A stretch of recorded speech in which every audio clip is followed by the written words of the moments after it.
Centro de Referência do MUB3, Museu da Bolsa do Brasil. Entrevista com Luiz Eduardo Exposto, realizada em 12 de março de 2024. Tudo bom, Luiz? Bom dia, tudo bem? Você poderia fazer sua autodescrição, por favor?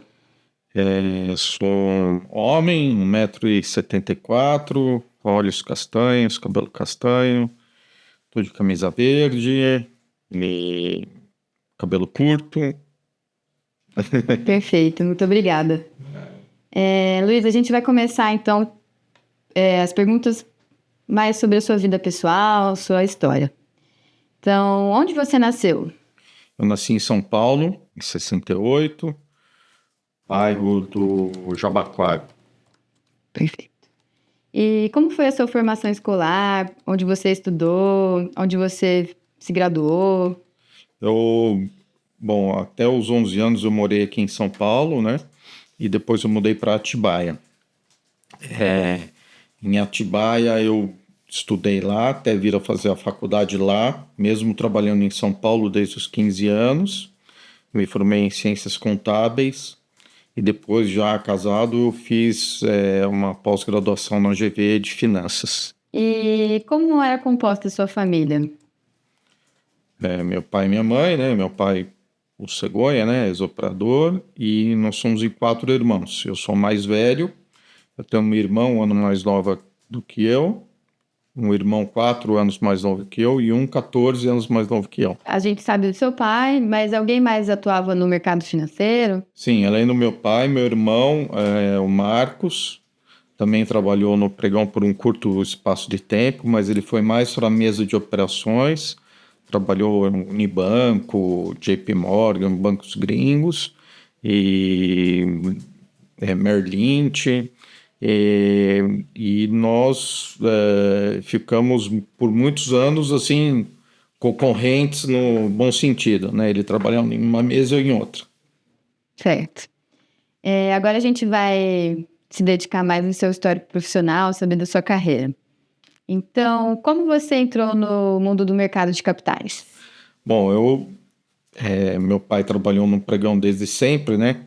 E ele me trouxe para trabalhar em São Paulo com 15 anos. Eu era office boy no banco, na Sudameris Distribuidor, que eu ficava aqui na Líbero Badaró.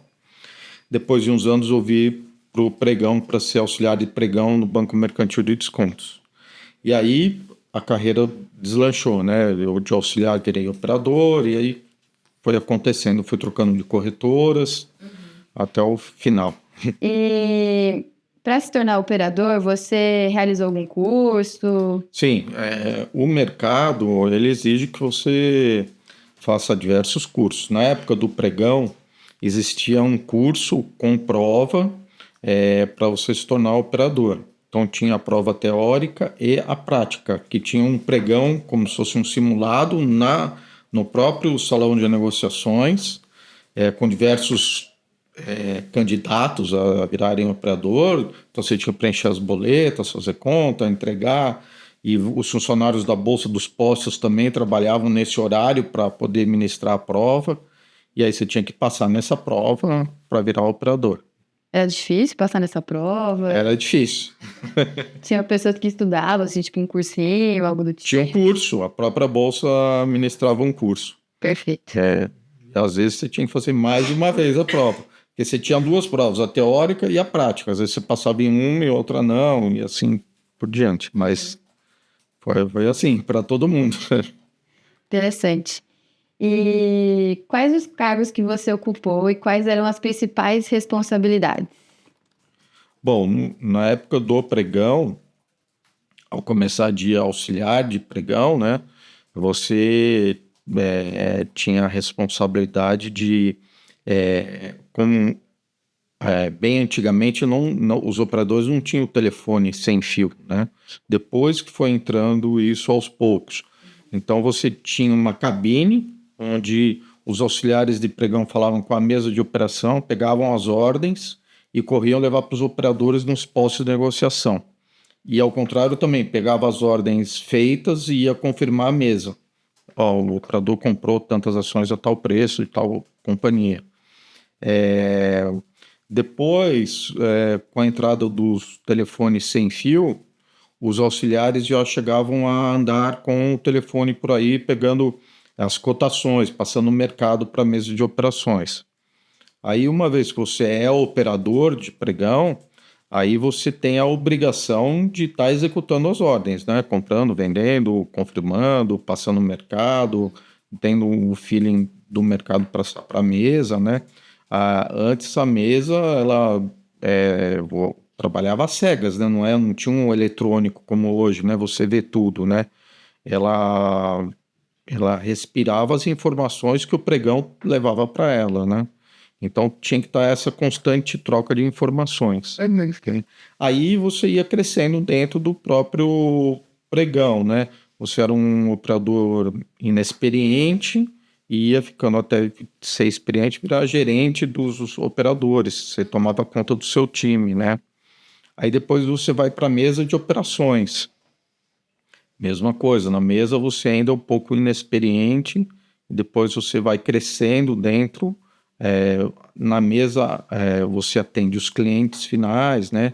Os grandes clientes, tanto pessoa física quanto institucional, e você passa a ordem para o operador. Então você tinha que ter bastante conhecimento de mercado para poder estar falando com esses clientes e também operacional para poder estar tratando de estratégias operacionais com o operador, né? E aí você chegava até ser o chefe dos operadores da mesa, né? E aí, dependendo da instituição, que será só uma corretora ou se é uma corretora de banco, o céu é o limite, né? Você vai mudando, né, dentro da instituição e crescendo. Uhum. E você foi operador do pregão e operador de mesa também? Fui operador de pregão há uns 15 anos, eu fiquei no pregão como operador e de mesa mais que isso. Xixi, você pode nos contar sobre a dinâmica do trabalho? Então, onde operou, em que roda você ficava, como era a organização dentro das rodas? Sim. Quando você começa de operador, você acabou de sair do cargo de auxiliar de pregão e vira operador, então, teoricamente, você é um bom auxiliar, mas ainda não é um bom operador, né? Então, você cai nos postos menos importantes, com menos papéis, né? É um trabalho mais fácil. E aí você vai criando experiência e vai crescendo, né? Então, nos meus últimos anos de pregão, eu fiquei bastante nas coisas de Petrobras, de Telebrás, que são as rodas que tomavam conta do mercado em si, né? Essas rodas, você acabava ficando o dia inteiro na mesma roda, só fazendo um papel e com normalmente os operadores das outras corretoras também. Então você tinha uma turma daquela roda, porque você ficava o dia inteiro olhando para o mesmo cara, fazendo a mesma coisa, você sabia o modo de apregoação dos seus concorrentes, né, como eles apregoavam, como eles agiam, né, se eram pessoas mais calmas, não eram, enfim. E o cliente e a mesa de operação que ficava ligada com você sabia o seu perfil também, o mercado está agitado, pode passar para ele esse tipo de ordem ou para o outro. Então é assim que vai acontecendo, né? A mesa é um filtro do cliente até chegar aqui no pregão, e uma mesa tranquila, bem estruturada, fazia o operador trabalhar melhor também. E vice-versa também, né? O operador que passava bastante informação era importante para não deixar a mesa às cegas, né, do que estava acontecendo. Então, no final dos meus últimos anos, eu estava nas rodas mais importantes mesmo, de Petro, Telebrás, que eram rodas grandes, que corria quase que o pregão inteiro, né, derrubando tudo. E fiquei alguns anos fazendo isso. E, de maneira geral, assim, qual que era o perfil dos operadores na época que você estava aqui? Pergunta difícil, né? Então, o perfil depende muito da roda que está, né? E também da corretora, mas o pregão aqui, principalmente o Bovespa, que é onde eu fiquei grande maioria, 99% das vezes, virava é um lugar de bastante amizade, né? Então, apesar de a pessoa de estar na sua frente ser seu concorrente, todo mundo se ajudava muito, né? Claro que um mercado mais agitado, com uma notícia de algum acontecimento, né, Estados Unidos, ou alguma coisa que o pregão ficava nervoso, aí realmente os nervos iam um pouco mais à flor da pele, né? Porque tinha uma mesa gritando no seu ouvido, um cliente, e no seu concorrente também, né? Então, a coisa ficava mais agressiva, né? Agressiva, mas assim, do modo de vista mais bruto, mas não de briga, mas de ser um dia estressante, né? De acabar o dia e falar, acabou, né? Todo mundo suado, sujo, né? Mas, assim, era um ambiente bom, de bastante amizade entre as corretoras, os operadores. Assim, os detalhes. Como os operadores se preparavam para as negociações? Vocês tinham um aquecimento? Como que funcionava? Não, o que aconteceu? A bolsa ficava aqui no centro e algumas corretoras também. Eu trabalhei na corretora Itaú por alguns anos. Ela é exatamente aqui na frente. Era atravessar. Então, os operadores do Itaú iam para a corretora antes. Então, a gente tinha essa passagem pela corretora antes de vir para o pregão, onde a gente já descia sabendo que o mercado ia abrir estressado ou não, a gente já tinha um acesso, né, a notícias assim, e a gente sentia o ambiente da mesa, né, se estava carregado, se estava mais tranquilo, né. Porém, outras corretoras ficavam longe daqui, Paulista, Faria Lima, né, então muitos dos operadores iam direto para o pregão, né. Então, depende, claro, tinha perfis diferentes, né, operadores mais inteirados, muitos liam comiam o jornal, né? Então já chegavam preparados. Outros, hora que tocava a sineta aí do pregão, que saía operando, que viesse o que acontecesse, né? Mas normalmente a gente se preparava com jornais, com notícias, claro que não como hoje, né? Tanto é que o jornal era uma novidade. Hoje o jornal é notícia de ontem, né? Não adianta nada. Mas para mim, em particular, como a corretora era aqui na frente, eu já chegava preparado, né? Sabendo o que eu ia encontrar. E aí vocês se reuniam também, conversavam antes de começar? Ah, sim. Era um momento de descontração, né? Então os operadores iam chegando, iam tirando sarro que o time de futebol perdeu, ou que aconteceu uma notícia que a bolsa vai subir ou cair. E muitos dos operadores criavam laços de amizade com operadores de outras corretoras, não só da sua própria corretora, né? Então tinha as turminhas, né, de assuntos ou interesses diferentes. O pessoal tinha a escola de samba aqui da bolsa, tinha o pessoal da moto, do futebol, religiões diferentes, né? Então, sim, antes do pregão e depois do pregão era um momento de descontração, né? Onde todo mundo já ia se caminhando para os seus postos, né? Já ia falando com a mesa, pegando as ordens e discutindo o assunto com o pessoal da roda, que eram assuntos incomuns, né? Para a roda, do papel, enfim. Era assim que acontecia, era um momento interessante, era legal. E qual era o horário de funcionamento do pregão quando você operou? Mudou algumas vezes, mas começava às 10 e teve algum período que parou para o almoço, acho que era umas 2, era 1 hora e meia de almoço. Depois eliminou a hora do almoço. Quando tinha essa hora do almoço, voltava e tinha um pregão à tarde, acabava às 5, só não tenho certeza, mas acho que era esse horário. E aí o pregão encerrando, tinha operadores que também iam para casa, outros iam para as próprias corretoras, né? Que iam as corretoras aqui na frente, a gente ia para lá. Então discutia o operacional, ajudava, né, o pessoal da mesa a a ter esse contato de como foi o mercado para passar por cliente. Então era interessante isso aí. Perfeito. E você pode compartilhar com a gente algum evento icônico que aconteceu aqui no Pregão, algo que te marcou? Tinha esses, assim, uma lembrança de alguns anos atrás, assim, muitos anos, eram os últimos pregões do ano.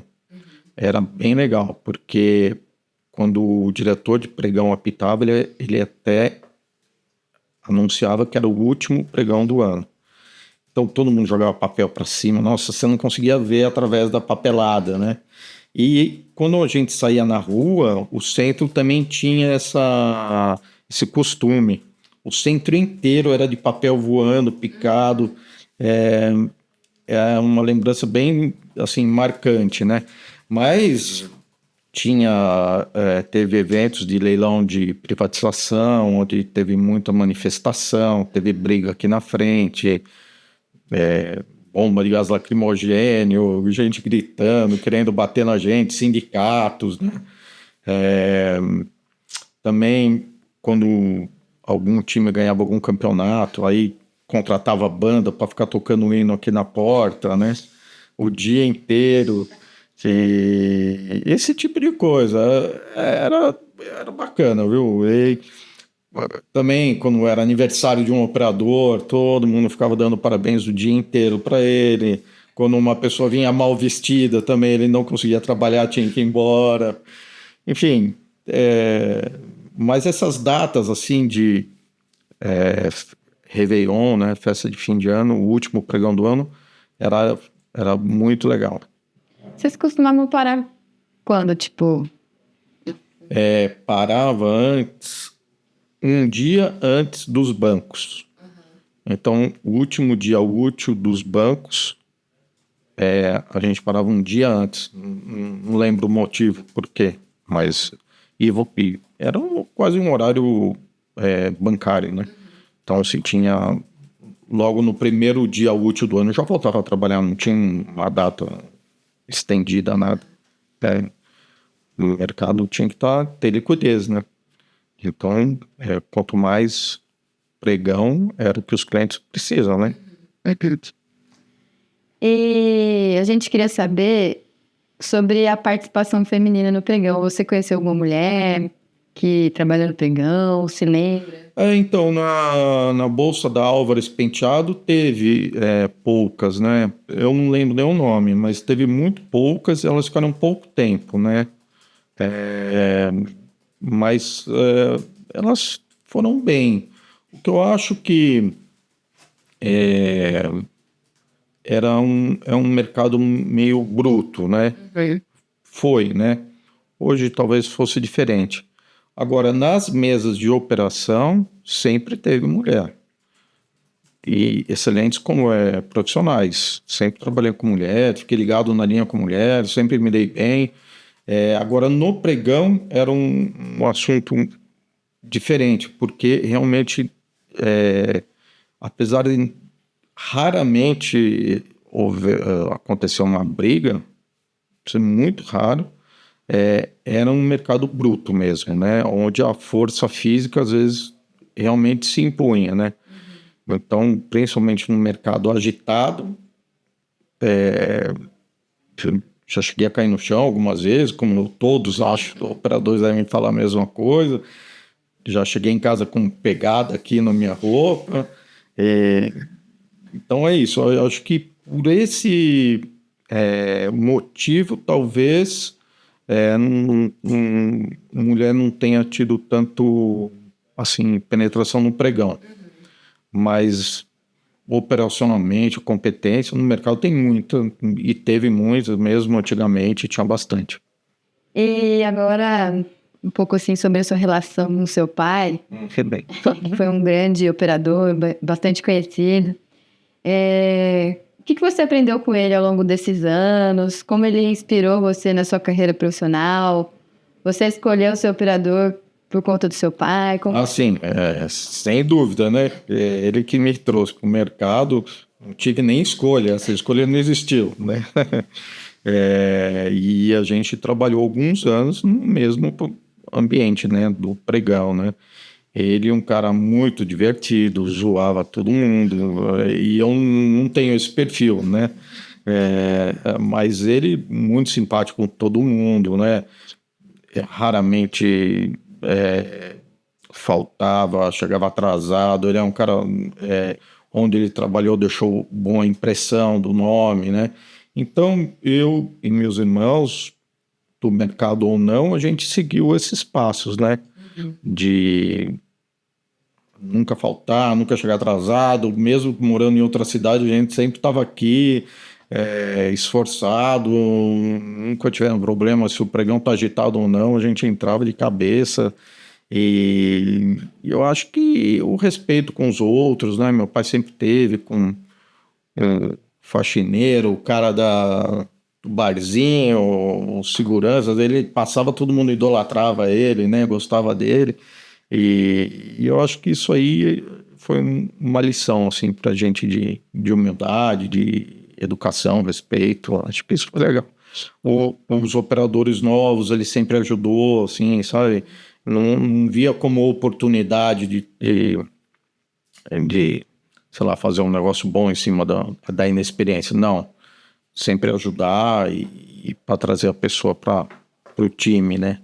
Então isso foi bem legal. Você falou que tem um irmão que também está no mercado, né? Sim. Ele também foi operador ou só você? Ele foi, mas mais na mesa. Ó. Ele chegou a ficar no pregão, mas não muito tempo. Mais mesa de operações. Você que foi para... O pregão fiquei bastante tempo. Fiquei uns 15 anos, por aí. Talvez um pouco mais até. Legal. E aí, pensando nas questões de tecnologia, Xixo, conta pra gente como foi esse período de coexistência entre o pregão viva voz e as negociações eletrônicas. E o que isso mudou aí na dinâmica dos operadores? Então, eu quando estava ainda no pregão e começou a chegada do eletrônico, né, que era o CATS, se eu não me engano, eu já comecei a pensar em sair do pregão, já achava que poderia vir alguma mudança, né, e assim, e sair do pregão, fui para a mesa. Eu acho que, infelizmente, o pregão acabou pela tecnologia, mas com o advento desses sistemas de operação e mercado eletrônico, né, os volumes cresceram muito. Acho que muita coisa que era feita no pregão e na mão seria impossível hoje com o volume que acontece. Agora, tem, sei lá, outros mercados que continuam, né? Nova York tem o pregão ainda, o sistema operacional lá é diferente, né? O modus operandi, mas ainda tem, né? Talvez tivesse espaço para o pregão, talvez sim, mas eu acho que seria alguma coisa muito híbrida e os grandes volumes, acho que estaria no eletrônico, não teria como acompanhar. Hoje as mesas de operação que antes tinham 20 operadores, elas tocam com 4, com 3 operadores, né? Sem o pregão. Então imagina que uma equipe antes era de uma corretora de quase 50 funcionários, hoje com 4, 5, você toca, né? Claro que você tem um investimento muito grande em tecnologia, né? Você tem que estar com a tecnologia de ponta para aqueles microsegundos importam, né?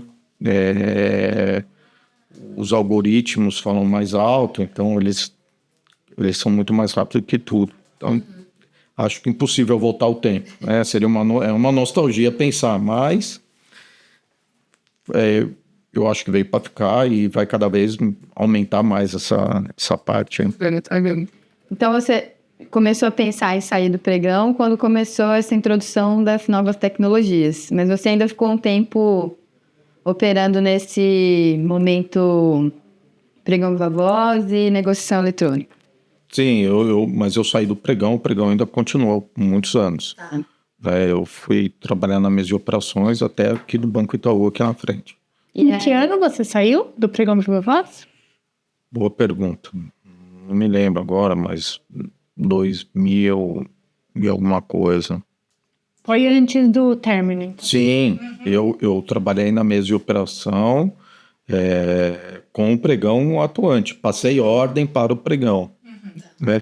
E aí, com o tempo, foi aumentando a parcela do que se era operado eletronicamente, que foi aos poucos que foi aumentando. Né? Então, alguns papéis eram de pouca liquidez, era no eletrônico. Depois, todos os papéis era eletrônico e pregão. E aí, a preferência foi, na prática, o eletrônico funcionou melhor e foi matando o pregão assim. Isso que matou o pregão. Né? Mas eu fiquei algum tempo trabalhando na mesa com o pregão ativo. E nesse período, como que foi a adaptação, assim, como se deu? Houve muita resistência das pessoas? Houve uma preparação específica? Sim, você poderia ter a sua preparação, né? Porque uma vez na mesa, você tinha que estar mais inteirado do mercado, tinha que estudar mais, tinha que estar mais preparado para conversar com os clientes, né? Algumas corretoras ofereceram cursos, ofereceram oportunidades na mesa, outras não, outros operadores não se interessaram e não se adaptaram à mesa. Né? Às vezes um bom operador de pregão não necessariamente é um bom operador de mesa e vice-versa, né? Tinha muito operador de pregão que era fantástico, uns operadores que muito bons, mas na mesa não funcionou. E muito operador de mesa que às vezes descia para o pregão para cobrir umas férias assim, não conseguia acompanhar o ritmo, né? Então acho que o preparo foi muito pessoal. As oportunidades houveram para alguns, né? Algumas corretoras talvez não deram, não sei, mas o operador tinha que ter uma proatividade para conseguir se preparar melhor para a mesa de operações. Era assim, você tinha que estar muito mais preparado intelectualmente, assim, de notícias e tudo. E, de maneira geral, assim, como que você viu os benefícios dessas mudanças tecnológicas? Quais foram os desafios enfrentados nesse período? Então, porque no pregão você tinha que estar muito atento ao seu concorrente, né? Era um olho no olho, você tinha que ter palavra e o seu concorrente também. Você tinha que estar escutando o que a sua mesa falava com você no telefone sem fio, e você tinha que ouvir o que estava acontecendo na roda, né? Tinha que ser muito rápido para passar informação para a mesa. Então, às vezes, você tinha que comprar a tal preço de todo mundo e o cara da mesa te perguntando quantas eu comprei. Você não conseguiu ver tudo. Então, você tinha que ter um método de raciocínio muito rápido, ser esperto quanto a isso, né? Esperto num bom sentido, não malandro, mas esperto mesmo, né? Tá muito atento, e isso foi muito importante. Isso ensinou muita coisa para muita gente, né? Uma vez na mesa, você tinha que virar a sua chavinha, né? Você tinha que conversar com o cliente, num palavreado onde você conversa com o cliente, né? Quando você está no pregão, a coisa era um pouco diferente, porque eram todos amigos, né? Muito agutalhado. E na mesa, essa parte profissional tinha que aflorar, né? Com o fim do pregão Viva Voz e com os eletrônicos, todo mundo teve que se preparar muito mais, né? Hoje os algoritmos, todas as corretoras trabalham com algoritmos, né? Com os robozinhos, né? Que o pessoal fala, né? Para você usar um robozinho, você tem que se preparar. né? O modo que você imputa a ordem lá, ordem troca de uma ação com outra, é uma operação mais elaborada, diversas pernas, comprar, vender ao longo do dia. Então, você tem que ter um preparo tecnológico mínimo, né? Para estar mexendo com esse tipo de tecnologia. Agora, grande parte disso passa também pela infraestrutura das corretoras, né, e da Bolsa, né? A Bolsa evoluiu muito nesse quesito, e assim como as corretoras, né? Então, você tem que ter um equipamento de ponta para conseguir aguentar um software de ponta também, né? Então, e o operador tem que estar preparado para poder usar isso daí, né? Enfim, o dia a dia da carreira de um profissional de mercado, ele não se resume só na faculdade ou na pós-graduação que ele fez, né? Ele tem que estar constantemente evoluindo, fazendo cursos, né? Que a própria Bolsa, pelo menos na minha época, ministrava diversos cursos, né? Então você tem que buscar fora algo mais, né? Hoje não dá para você trabalhar simplesmente no mercado sem saber mexer no Excel ou até línguas, né?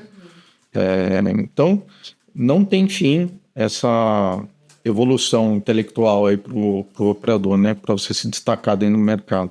Além de você ter esse conhecimento sobre o mercado, sobre a economia, você tem que desenvolver dentro da tecnologia, dominar esses aplicativos. Etc. E eu acho que esses operadores de mesa que se esforçaram, tiveram essa oportunidade, alguns não tiveram, e fizeram tudo isso, os que foram do pregão, eles têm uma vantagem, que eles viram o mercado acontecer na veia mesmo, né?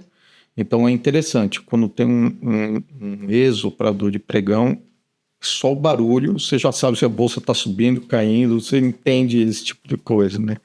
E a mesa não, você não tecnologia, né? Mas tem que mudar, você tem que estar lá cheio de telas e ficar vendo mercados gráficos, o que está acontecendo nas bolsas do mundo, né? Hoje não adianta só olhar a Bolsa Nacional, você tem que ver o mundo inteiro, taxas de juros, várias coisas que influenciam, né, a política, guerras, infelizmente. Enfim, você tem que estar preparado com muita informação e saber filtrar essa informação, o que vale a pena ali, o que vai mexer com o mercado. E agora eu queria te fazer uma pergunta sobre os prédios. Quais prédios você trabalhou aqui? E como que era, assim, o centro de São Paulo, né? Então, eu trabalhei na Álvares Penteado e nesse aqui da 15, né? Aquela bolsa lá da Álvares Penteado era pequenininha, mas era charmosa, né? Dá uma nostalgia falar dela. Era diferente o pregão, a tecnologia, né? Poucos telefones sem fio, era legal. Quando a gente mudou para cá, era uma coisa mais linda, né? Chegamos aqui, esse pregão enorme, tudo, nossa, era bem maior. O centro era uma coisa completamente diferente da atualidade, né? A Rua São Bento, por exemplo, se desviava dela porque você não conseguia andar de tanta gente. Hoje você passa por lá, tá tudo placa de aluguel, tá tudo alugando, né? Infelizmente, muitos moradores de rua, né, estão aí vivendo aqui nas ruas da cidade. O centro era muitos restaurantes, muita gente passando por aqui. A Bolsa recebia muitas escolas, faculdades que iam visitar. O pregão se agitava, então ficava cheio de carros das companhias de TV, né? Repórteres, entrevistava os operadores, e aí entrava as escolas, saíam as escolas, era completamente diferente. E quando o pregão ele acabava ou parava para o almoço, saía todos os operadores, cada um para um lado, indo almoçar nos restaurantes, enchia os restaurantes, né? Era bem gostoso, bastante café, assim, por aqui, né? Era lotado o pregão, o centro, né? Tem os engraxatos ali na frente da bolsa, todo mundo ia lá.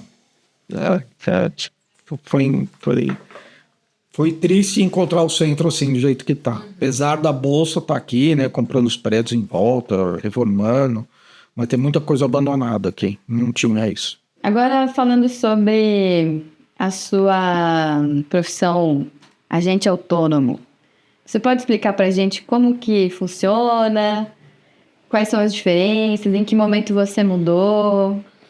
Então, após a pandemia, né? A pandemia eu trabalhava na mesa de operações de um banco, era o responsável pela mesa.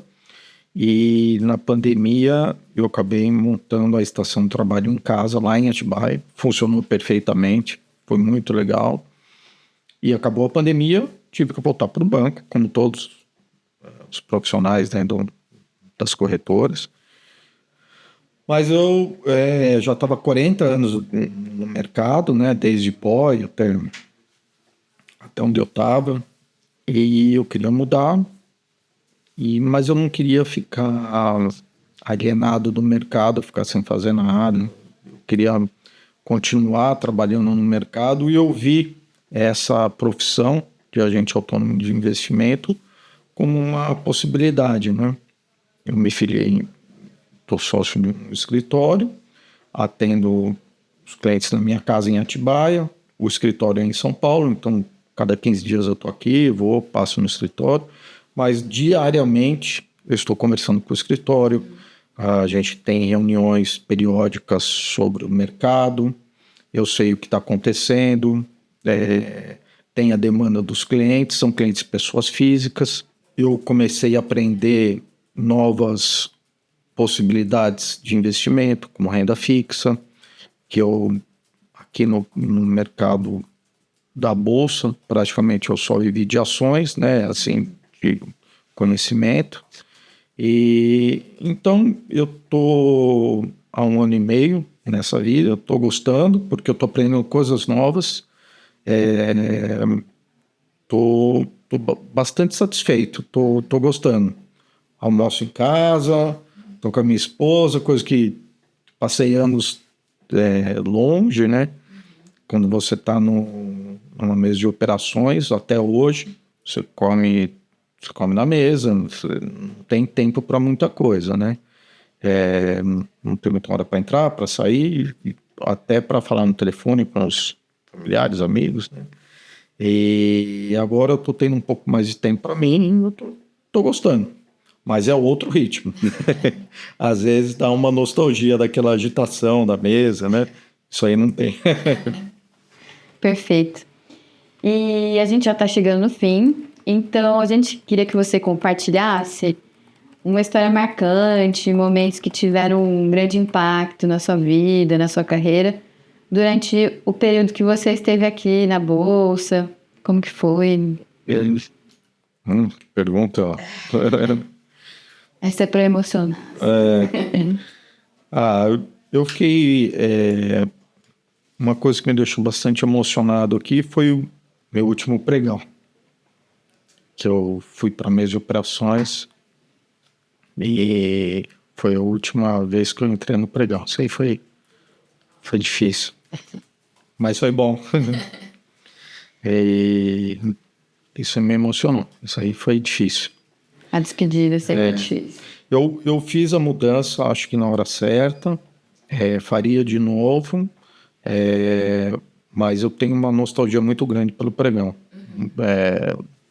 Sonho com o pregão, não tem como. Várias vezes que eu estou no pregão, que vai começar o pregão, não cheguei na hora.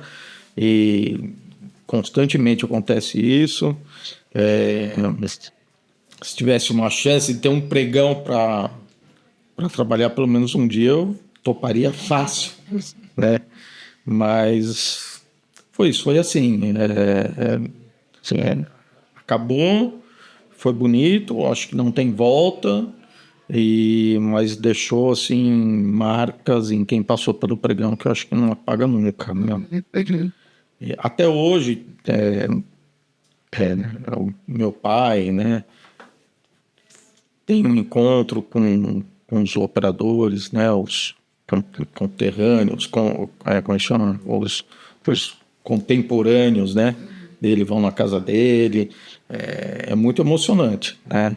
Tem grupos de WhatsApp dos operadores, né? Então, constantemente está todo mundo se falando. É uma coisa que acho que não acaba nunca.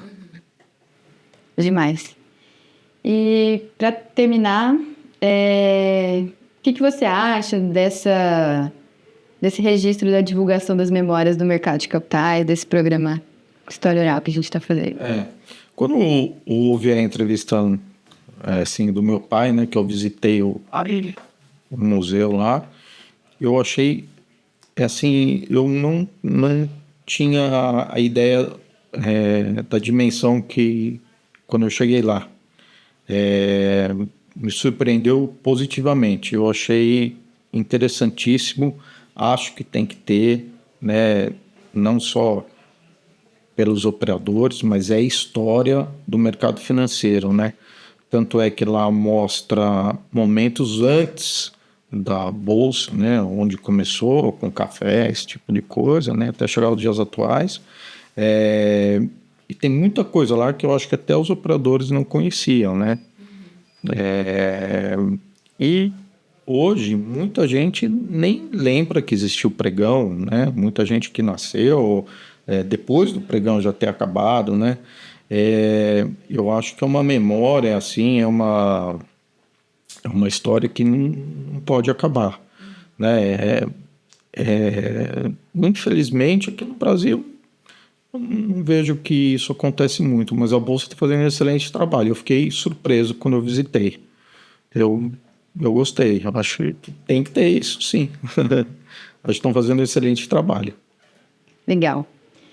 Então, em nome do Centro de Referência, eu agradeço a sua participação, da sua família, né? E as suas contribuições para o programa de História Oral. Obrigada. Muito obrigado.